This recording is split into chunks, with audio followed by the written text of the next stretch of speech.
MSME इन मध्य प्रदेश। तो MSME का पूर्ण रूप देखा जाए तो micro small and medium enterprises in Madhya Pradesh. अब आया कि एमएसएमई का तात्पर्य क्या है।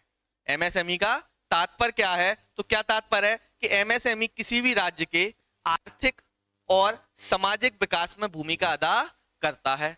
अब आर्थिक और सामाजिक विकास किस तरीके से होगा, विनिर्माण कार्य के माध्यम से, उत्पादन के माध्यम से, रोजगार के माध्यम से और निर्यात के माध्यम से एमएसएमई अपना किसमें आर्थिक और सामाजिक विकास में सहायता प्रदान करता है।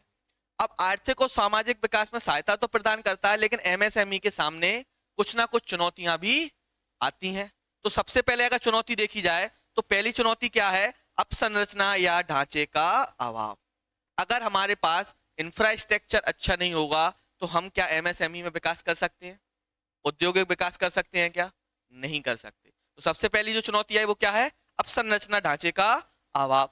दूसरा क्या आया, औद्योगिक नीति का अभाव। अगर मान लो हमारे पास इंफ्रास्ट्रक्चर भी मान लो अच्छा हो गया, इंफ्रास्ट्रक्चर भी अच्छा हुआ, लेकिन हमारी प्लानिंग सही तरीके से सटीक नहीं है, तो क्या वो सक्सेस हो सकते हैं क्या, औद्योगिक विकास सक्सेस हो सकता है क्या, उद्योग सक्सेस हो सकते हैं क्या, नहीं हो सकते। तो दूसरी हमारे पास चुनौती कौन सी आती है, औद्योगिक नीति का अभाव।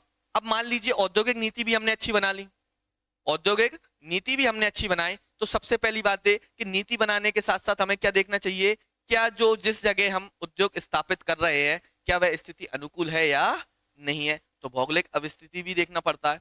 उसके बाद अगली चुनौती क्या आई, मान लीजिए कि हमारे पास हमें एक जगह भी अच्छी मिल गई जहां पे हम अपना उद्योग स्थापित कर सकते हैं, लेकिन जगह अच्छी मिलने के साथ साथ अब क्या हमें चाहिए, कौन, गांधी जी। गांधी जी चाहिए।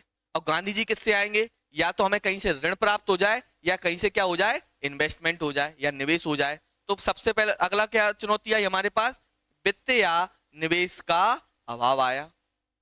मान लीजिए इन्वेस्टमेंट भी अच्छा खासा हो गया हमारी कंपनी पे, हमारी कंपनी पे अगर इन्वेस्टमेंट अच्छा हो गया, लेकिन अब मान लो कि श्रमिक कौन से मिले, तसला डालने वाले, काम है मशीन चलाने का, लेकिन श्रमिक कौन से मिल रहे हैं, तसला डालने वाले जो तसले और फावड़े चलाते हैं। अब मान लो वो मिले तो क्या काम होगा, नहीं होगा। हम उत्पादन कर सकते हैं क्या, नहीं कर सकते। तो अगली चुनौती क्या है, कुशल एवं प्रशिक्षित श्रम का अभाव।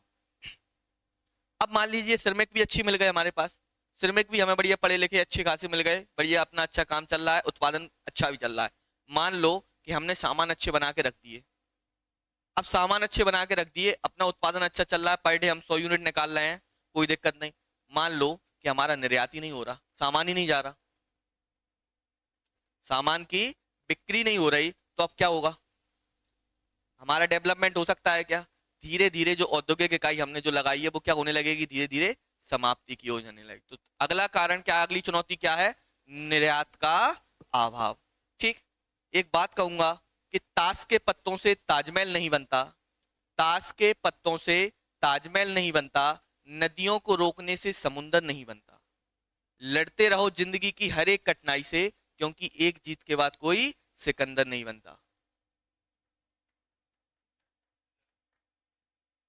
बंद हो